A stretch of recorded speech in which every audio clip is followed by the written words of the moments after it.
أعوذ بالله من الشيطان الرجیم بسم اللہ الرحمن الرحیم۔ عزیز طلباء و طالبات، السلام علیکم ورحمۃ اللہ وبرکاتہ۔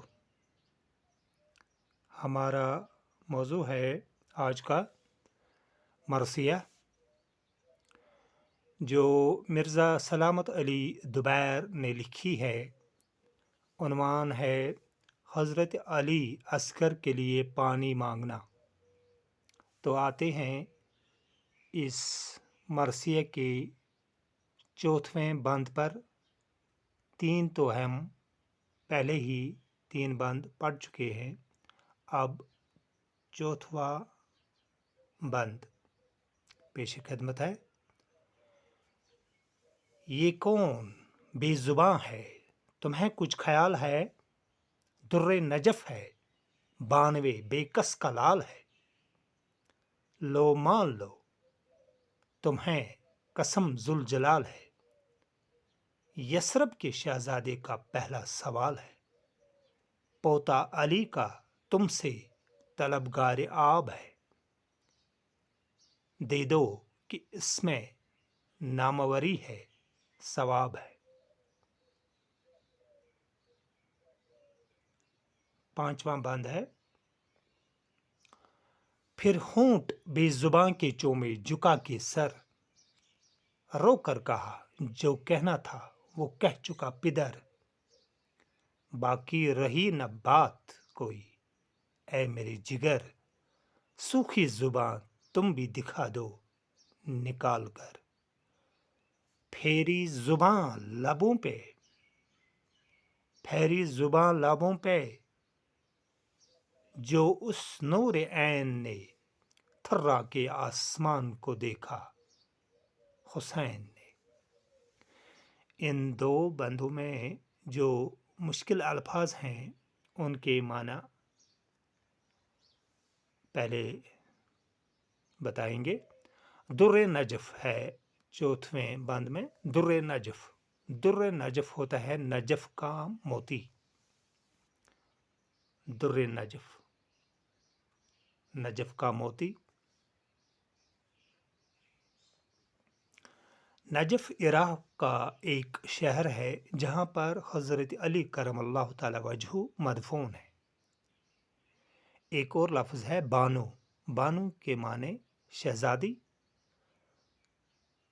ذوالجلال، ذوالجلال ایک اور لفظ ہے، اللہ کا صفت ہے ذوالجلال۔ ایک اور لفظ ہے یثرب، یثرب کے معنی ہے، یہ مدینہ شریف کا پرانا نام ہے یثرب۔ ناموری ہوتا ہے مشوری، پدر کے معنی ہیں باپ۔ یہ تھے مشکل الفاظ۔ اب آتے ہیں تشریح پر۔ یہ کون بے زباں ہے، تمہیں کچھ خیال ہے؟ حضرت امام حسین رضی اللہ تعالی عنہ، یزیدی فوج کے سپہ سالار عمر بن سعد اور شمر لعین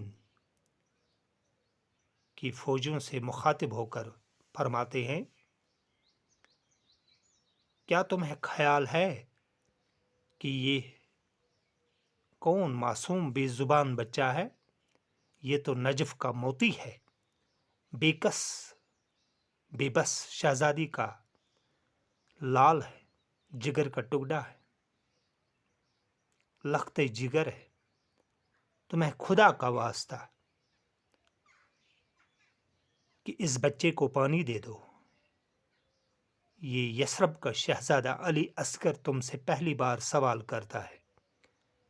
یہ حضرت علی کا پوتا تم سے پانی مانگ رہا ہے، اسے پانی دے دو، اس میں تمہارا نام نکل آئے گا اور ثواب بھی ہے۔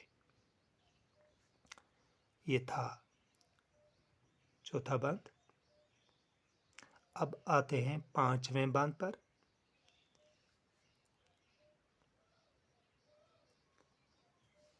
پھر ہونٹ بے زباں کے چومے جھکا کے سر، رو کر کہا جو کہنا تھا وہ کہہ چکا پدر، باقی رہی نہ بات کوئی، اے میرے جگر سوکھی زباں تم بھی دکھا دو نکال کر، پھیری زباں لبوں پہ جو اس نور عین نے تھرا کے آسمان کو دیکھا حسین نے۔ اس بند میں حضرت امام حسین اپنے بچے علی اصغر کے ہونٹ چومتا ہے اور روتے روتے سر جھکا کر بچے سے مخاطب ہو کر فرماتے ہیں، بیٹا تمہارے باپ کو جو کچھ انہیں پانی مانگنے کے لیے کہنا چاہیے تھا وہ کہہ چکا، اب کہنے کے لیے کچھ بھی بچا نہیں۔ بیٹا اب تم اپنی سوکھی ہوئی زبان اپنے منہ سے نکال کر انہیں دکھا دو تاکہ یہ تمہیں پانی دے دیں۔ علی اصغر نے اپنی سوکھی ہوئی زبان اپنے ہونٹوں پر پھیر دی۔ علی اصغر نے اپنی سوکھی زبان اپنے ہونٹوں پر پھیر دی تو امام حسین تڑپ اٹھے اور آسمان کی طرف دیکھنے لگے اور اللہ ذوالجلال سے رحم کی درخواست کرنے لگے۔ یہ تھا آخری بند اس مرثیہ کا۔ تو آج کا ویڈیو اختتام کو پہنچ رہا ہے، اگلے ویڈیو تک اجازت دیجیے، خدا حافظ۔